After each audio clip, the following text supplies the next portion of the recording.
The Happy Prince by Oscar Wilde. Part 1. The Golden Statue. High above the city, on a tall column, stood the statue of the Happy Prince. He was gilded all over with thin leaves of fine gold. For eyes he had 2 bright sapphires, and a large red ruby glowed on his sword hilt. He was very much admired indeed. "He is as beautiful as a weathercock," remarked one of the town councillors, who wished to gain a reputation for having artistic tastes. "Only not quite so useful," he added, fearing lest people should think him unpractical, which he really was not. "Why can't you be like the Happy Prince?" asked a sensible mother of her little boy, who was crying for the moon. "The Happy Prince never dreams of crying for anything." "I am glad there is someone in the world who is quite happy," muttered a disappointed man as he gazed at the wonderful statue. "He looks just like an angel," said the charity children, as they came out of the cathedral in their bright scarlet cloaks and their clean white pinafores. "How do you know?" said the mathematical master. "You have never seen one." "Ah, but we have in our dreams," answered the children, and the mathematical master frowned and looked very severe, for he did not approve of children dreaming. One night there flew over the city a little swallow. His friends had gone away to Egypt 6 weeks before, but he had stayed behind, for he was in love with the most beautiful reed. He had met her early in the spring, as he was flying down the river after a big yellow moth, and had been so attracted by her slender waist that he had stopped to talk to her. "Shall I love you?" said the swallow, who liked to come to the point at once. And the reed made him a low bow. So he flew round and round her, touching the water with his wings and making silver ripples. This was his courtship, and it lasted all through the summer. "It is a ridiculous attachment," twittered the other swallows. "She has no money and far too many relations." And indeed, the river was quite full of reeds. Then, when the autumn came, they all flew away. After they had gone, he felt lonely, and began to tire of his lady-love. "She has no conversation," he said, "and I am afraid that she is a coquette, for she is always flirting with the wind." And certainly, whenever the wind blew, the reed made the most graceful curtsies. "I admit that she is domestic," he continued, "but I love travelling, and my wife, consequently, should love travelling also. Will you come away with me?" he said finally to her. But the reed shook her head, she was so attached to her home. "You have been trifling with me," he cried. "I am off to the pyramids. Goodbye." And he flew away. All day long he flew, and at night time he arrived at the city. "Where shall I put up?" he said. "I hope the town has made preparations." Then he saw the statue on the tall column. "I will put up there," he cried. "It is a fine position with plenty of fresh air." So he alighted just between the feet of the Happy Prince. "I have a golden bedroom," he said softly to himself as he looked round, and he prepared to go to sleep. But just as he was putting his head under his wing, a large drop of water fell on him. "What a curious thing," he cried. "There is not a single cloud in the sky. The stars are quite clear and bright, and yet it is raining. The climate in the north of Europe is really dreadful. The reed used to like the rain, but that was merely her selfishness." Then another drop. Part 2. The Prince's Tears. "What is the use of a statue if it cannot keep the rain off?" he said. "I must look for a good chimney pot." And he determined to fly away. But before he had opened his wings, a third drop fell, and he looked up and saw, what did he see? The eyes of the Happy Prince were filled with tears, and tears were running down his golden cheeks. His face was so beautiful in the moonlight that the little swallow was filled with pity. "Who are you?" he said. "I am the Happy Prince." "Why are you weeping then?" asked the swallow. "You have quite drenched me." "When I was alive and had a human heart," answered the statue, "I did not know what tears were, for I lived in the palace of Sans-Souci, where sorrow is not allowed to enter. In the daytime I played with my companions in the garden, and in the evening I led the dance in the great hall. Round the garden ran a very lofty wall, but I never cared to ask what lay beyond it. Everything about me was so beautiful. My courtiers called me the Happy Prince, and happy indeed I was, if pleasure be happiness. So I lived, and so I died.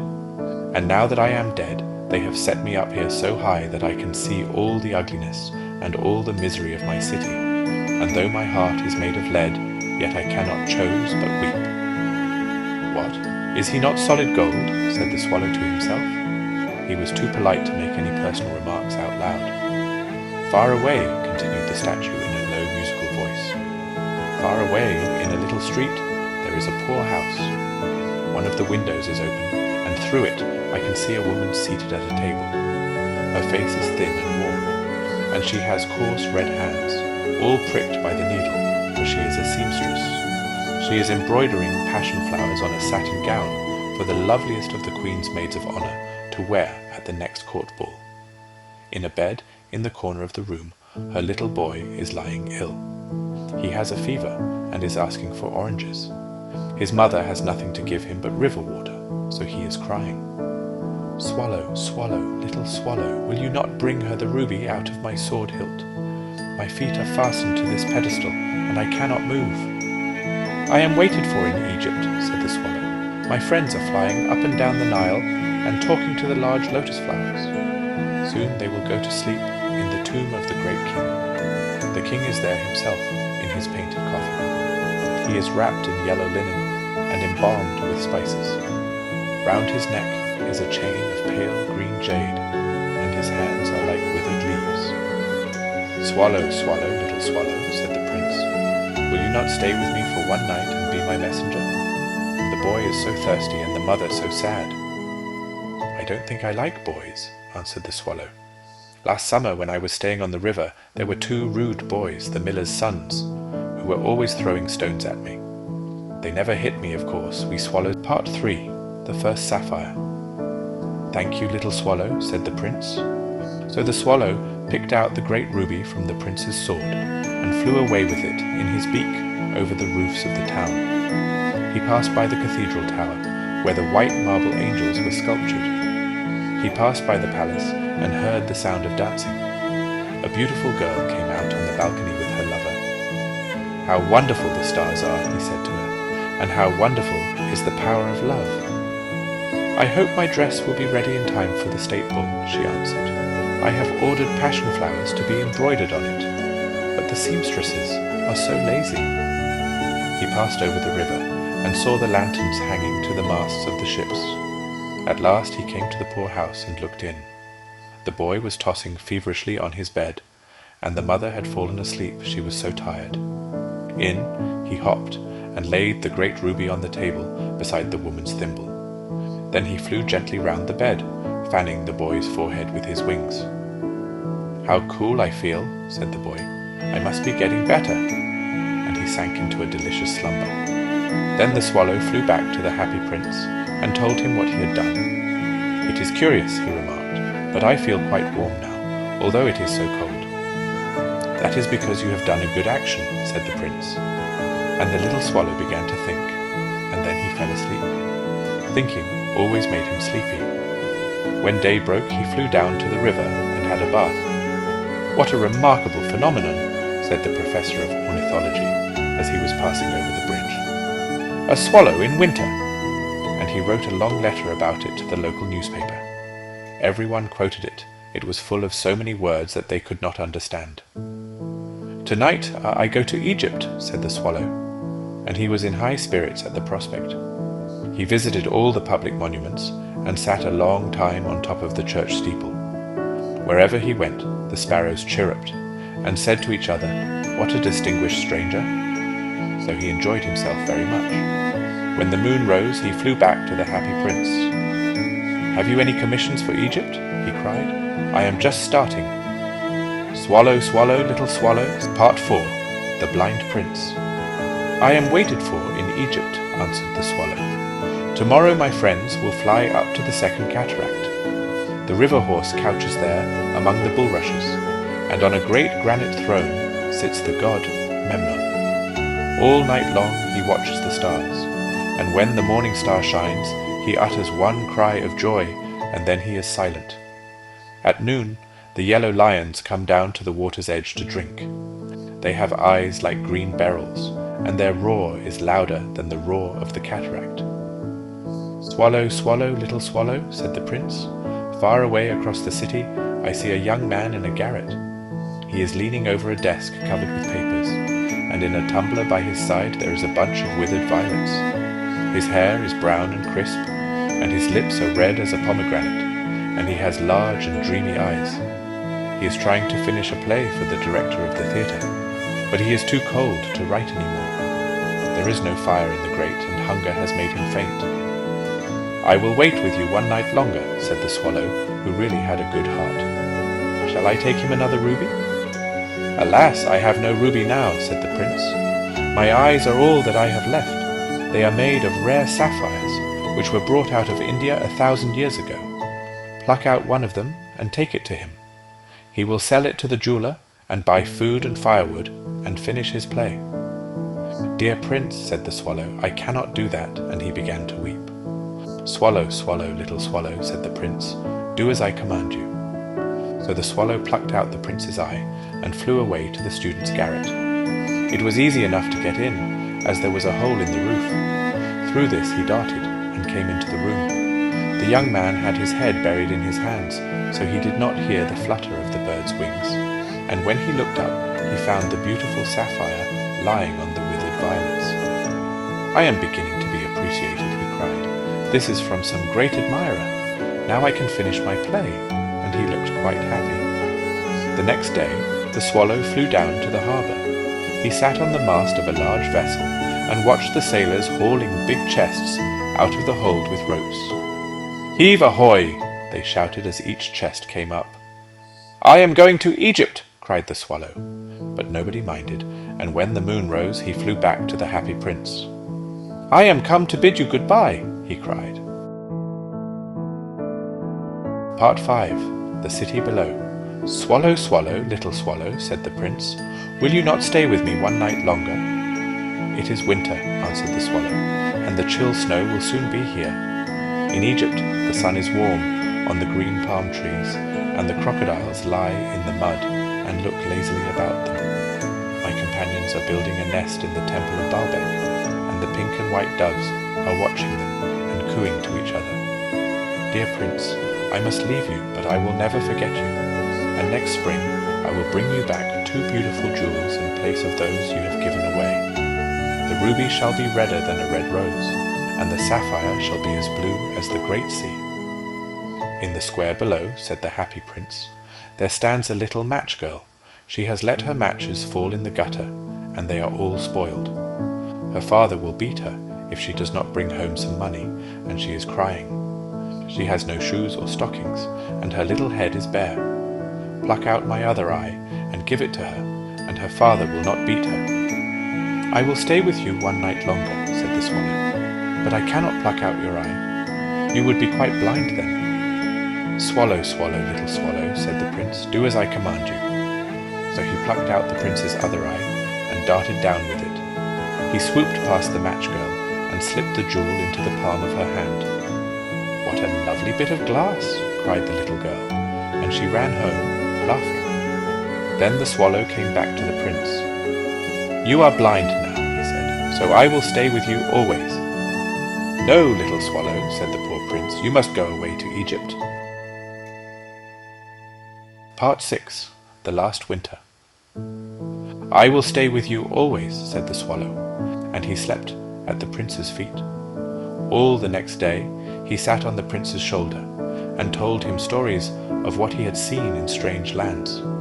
He told him of the red ibises, who stand in long rows on the banks of the Nile and catch goldfish in their beaks, of the Sphinx, who is as old as the world itself and lives in the desert and knows everything, of the merchants who walk slowly by the side of their camels and carry amber beads in their hands, of the king of the mountains of the moon, who is as black as ebony and worships a large crystal, of the great green snake that sleeps in a palm tree and has 20 priests to feed it with honey cakes, and of the pygmies who sail over a big lake on large flat leaves and are always at war with the butterflies. "Dear little swallow," said the prince, "you tell me of marvellous things, but more marvellous than anything is the suffering of men and of women. There is no mystery so great as misery. "Fly over my city, little swallow, and tell me what you see there." So the swallow flew over the great city and saw the rich making merry in their beautiful houses, while the beggars were sitting at the gates. He flew into dark lanes and saw the white faces of starving children looking out listlessly at the black streets. Under the archway of a bridge, 2 little boys were lying in one another's arms to try and keep themselves warm. "How hungry we are," they said. "You must not lie here," shouted the watchman, and they wandered out into the rain. Then he flew back and told the prince what he had seen. "I am covered with fine gold," said the prince. "You must take it off, leaf by leaf, and give it to my poor." The living Part 7. The 2 most precious things. Leaf after leaf of the fine gold the swallow picked off, till the happy prince looked quite dull and grey.